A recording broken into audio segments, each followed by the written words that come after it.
I was never supposed to talk about this. The Pentagon made sure of that. We were drilled, trained, and forced into silence with contracts that spell out one thing. If you open your mouth, your life is over. But silence can be a prison, and sometimes the weight of what you've seen becomes too much to bear.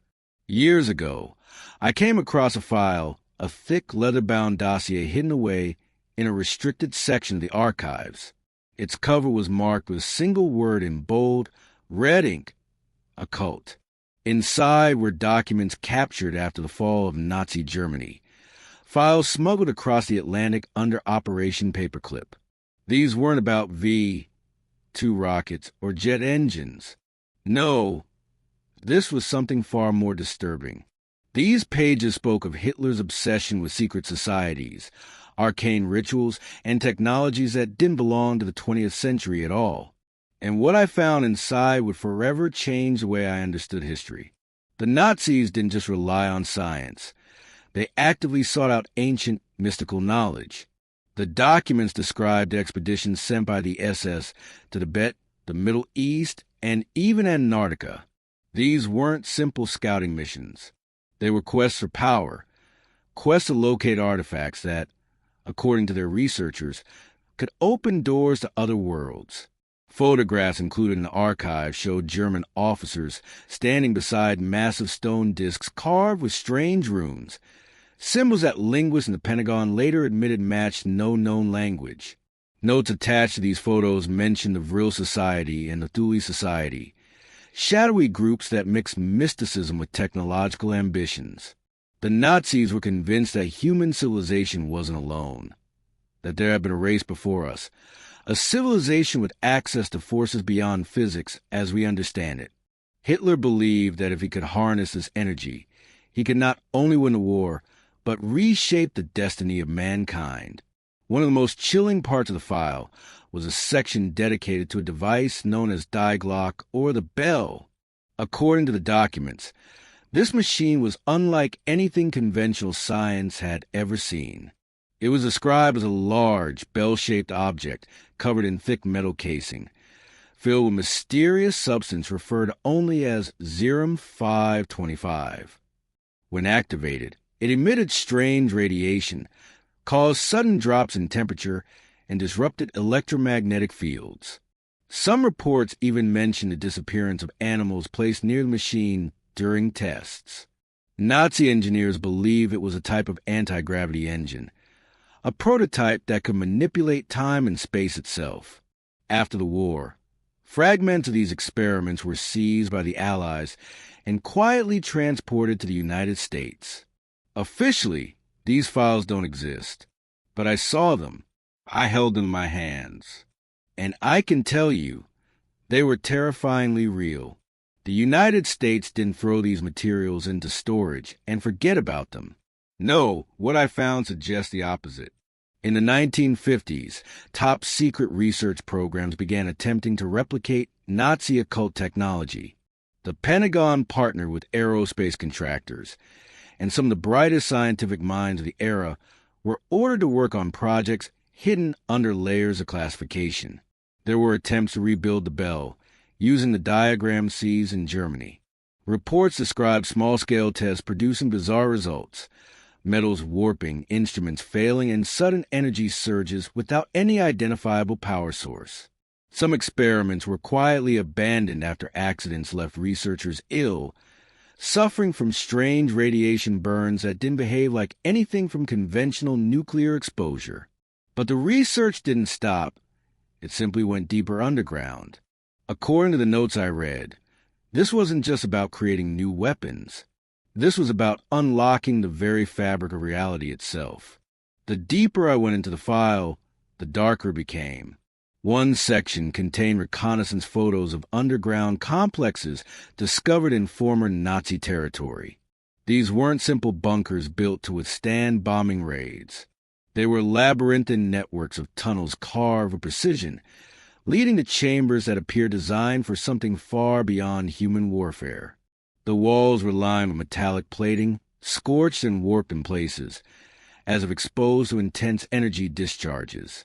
A few of the documents suggested that Die Glock and other experimental devices had been tested in these facilities. But there was more. In the margins, handwritten notes speculated that these tunnels weren't entirely of German construction. Some corridors appeared older, their architecture resembling nothing known from the 20th century. The Pentagon archivist who cataloged these files wrote one chilling line in red ink: "These ruins predate the Reich." That single note still haunts me because it suggests the Nazis may have stumbled onto something much older and much more dangerous than anyone realized. Among the most disturbing organizations described in the archive was the ANNENERB, the Nazi Ancestral Heritage Research Division. On the surface, it looked like a historical society, collecting artifacts and folklore. But in reality, they were hunting for power, artifacts that could give the Reich dominion over life, death, and the unseen. Reports described expeditions into the Himalayas, where SS officers allegedly retrieved scrolls containing diagrams of flying discs powered by something akin to zero-point energy. There were even mentions of ritual chambers, where the ANNENERB conducted experiments combining ancient texts with modern machinery. One chilling entry described an attempt to open a channel, using both electromagnetic generators and occult incantations. Witnesses claimed a shimmering distortion appeared in the air, a rift that seemed to bend light itself. The experiment was quickly shut down after several participants collapsed, bleeding from their eyes and ears. The files made it clear this wasn't superstition. It was science and ritual, fused into something beyond human control. If there's one thing that stood out above all else, it was Hitler's absolute conviction that his rise to power was guided by unseen forces.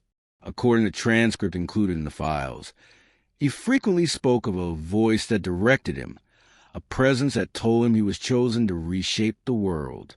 Some of his closest advisors, men like Himmler, believed this voice came from contact with otherworldly intelligences. The document included strange diagrams found in Hitler's private study, circles of symbols surrounding black suns, and spirals that mirrored ancient occult glyphs. The Pentagon analysts concluded that Hitler believed he was in direct communication with something beyond our world. Whether it was delusion or something far more sinister, I can't say for certain. But what disturbed me most was the consistency. Across multiple sources, captured diaries, intercepted communications, and testimonies, this theme repeated. Hitler didn't see himself as merely a dictator. He saw himself as a vessel for forces that predated humanity itself. As the war came to an end, something strange happened. Many of the scientists associated with these occult projects simply vanished. Some were captured and brought to America or the Soviet Union under operations like Paperclip, but others, they were never accounted for. The archive contained reports suggesting that entire groups of researchers disappeared into remote areas, particularly in the Alps and South America. Eyewitness testimonies mentioned convoys of trucks carrying sealed containers, escorted by SS units, moving under the cover of night. The fate of these scientists remains one of the greatest mysteries. Did they die in those mountains, or did they escape with their work intact, continuing their experiments in secret? The Pentagon file hinted at the latter. One note, scribbled in the margin of a report, read, "Activity detected, Buenos Aires, 1952. That single line suggested that the Reich's occult technology may not have ended in 1945. It may have survived, waiting, evolving, and hiding in plain sight. Buried deep in the archives was a section that many dismiss as conspiracy, but I couldn't ignore it.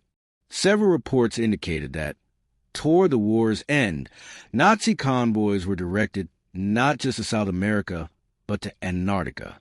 Operation High Jump, the U.S. Navy's expedition in 1947, was officially labeled a training exercise. Yet classified reports in the file claimed Admiral Byrd's fleet encountered unidentified aerial craft capable of extreme speed and maneuverability. These objects, described as disc-shaped and glowing, harassed the fleet before vanishing into the icy void. Pentagon analysts connected this incident to German U-boats seen heading south with mysterious cargo. Some files even suggested the Nazis built hidden bases beneath the Antarctic ice, where they continued their work on exotic technology. If that's true, then the Reich's secrets may have been frozen, waiting in one of the most remote regions on Earth. The most frightening entries in the archive concern Die Glock, the bell. This device was described as a massive metallic object, humming with strange energy. Witnesses claimed it caused plants to wither, animals to decay, and humans to suffer horrific side effects, including nerve damage and madness. But what disturbed me most were reports suggesting it bent time itself.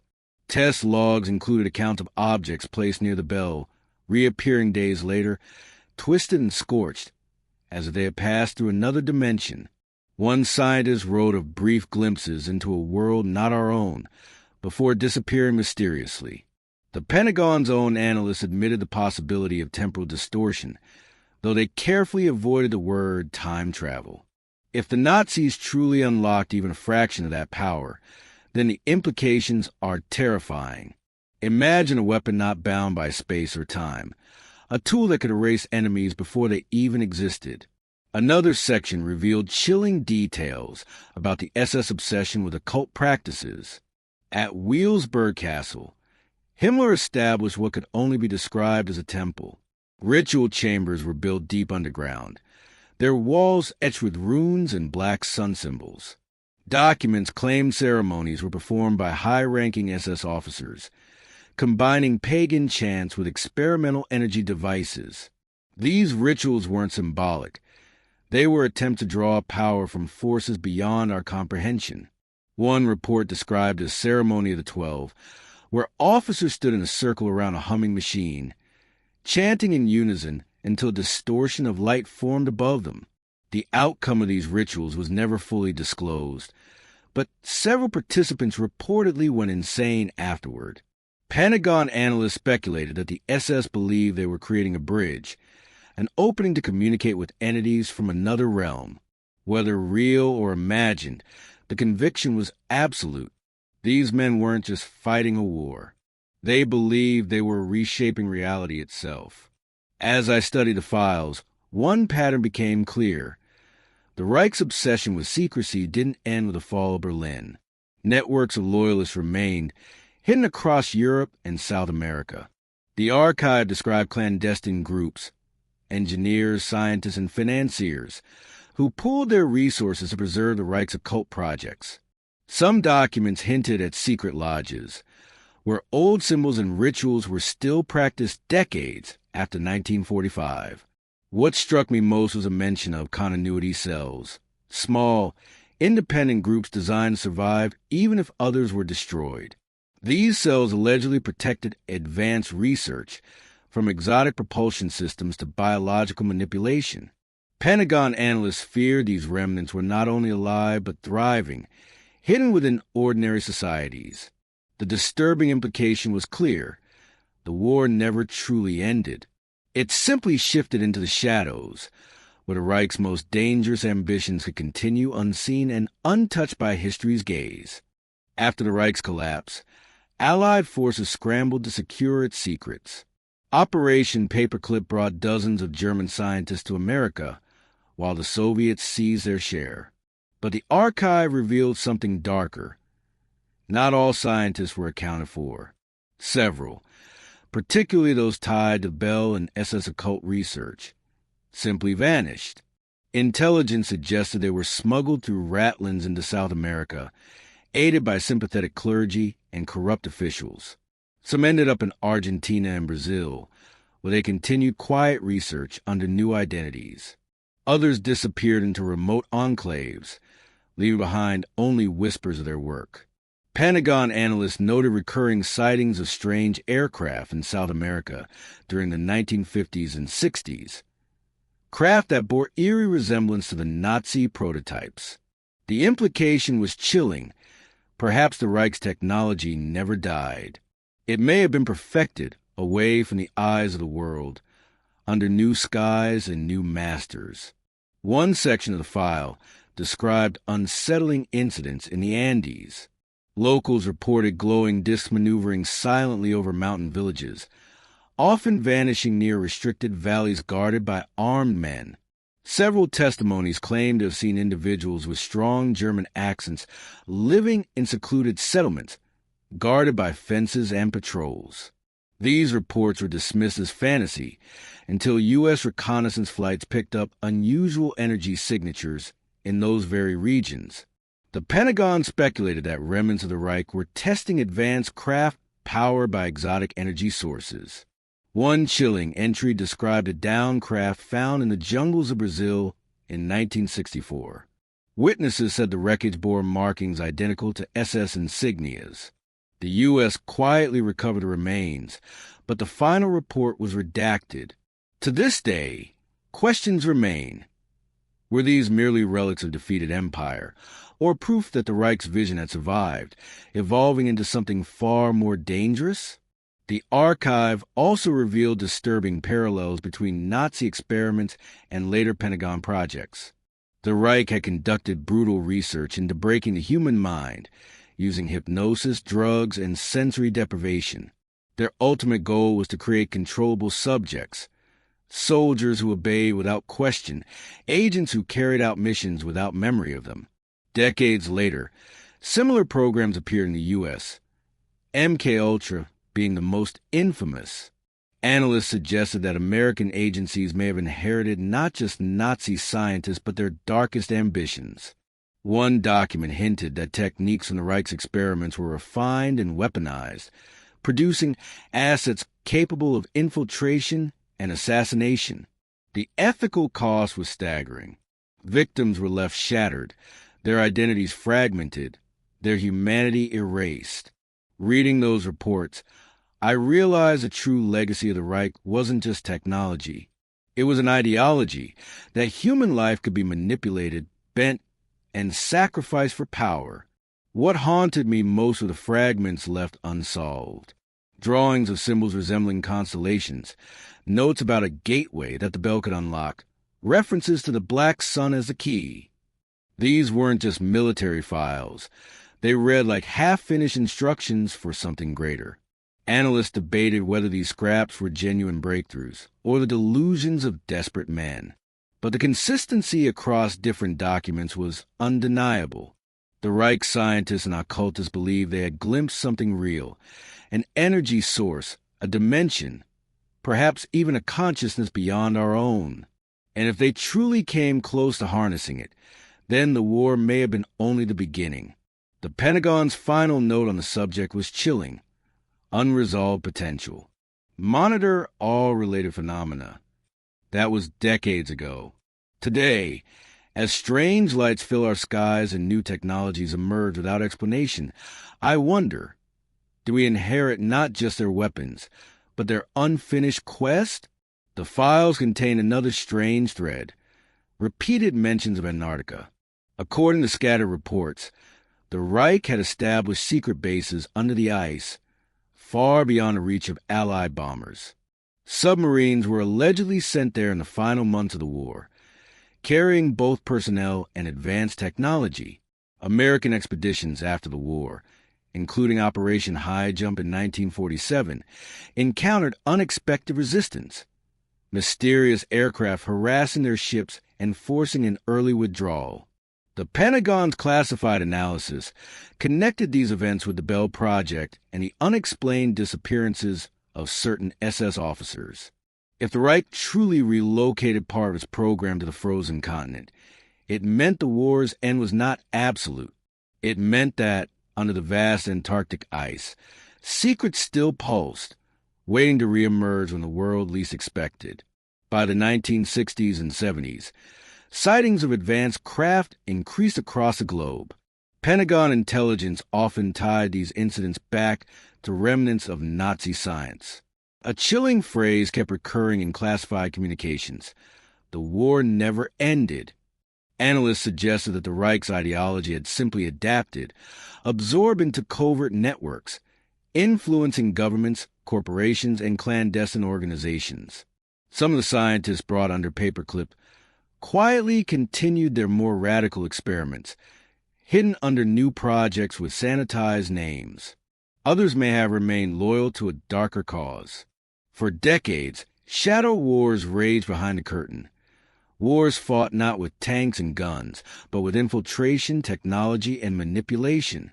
The public was never told. To them, it was simply progress or unexplained anomalies. But for those of us who read the files, the pattern was clear: a battle for control of the future, waged in secret. I never intended to share this, but after years of silence, I must. During my tenure, I was assigned to review fragments of recovered technology, objects that defied conventional physics. One, in particular, bore striking resemblance to descriptions of the bell. It emitted a low hum, and when activated, distorted instruments in its vicinity. The scientists overseeing it whispered that it bent time ever so slightly, producing measurable anomalies. I cannot prove this, but I felt it. Seconds stretched into minutes, as though reality itself hesitated. If this was truly a relic of the Reich, then their reach extended further than we admit. And if the Pentagon still guards such artifacts, it means humanity has been standing at the edge of a threshold for decades, too afraid or too reckless to step through. So why am I telling you this? Because the truth cannot remain buried. The Reich may be gone, but its knowledge lives on, hidden in archives, laboratories, and perhaps in places we cannot even imagine. Every time you see a strange light in the sky, every time new technology appears without explanation, consider the possibility that it didn't come from us. Consider that we may still be living in the shadow of a war thought long ended. The Pentagon taught me one thing: history is never truly history. It is a weapon sharpened and wielded in silence. And now, as the world grows more unstable, I fear those old weapons are being prepared once more. If you're hearing my words, remember them well. The secrets of the past are not just history. They are the blueprints of tomorrow.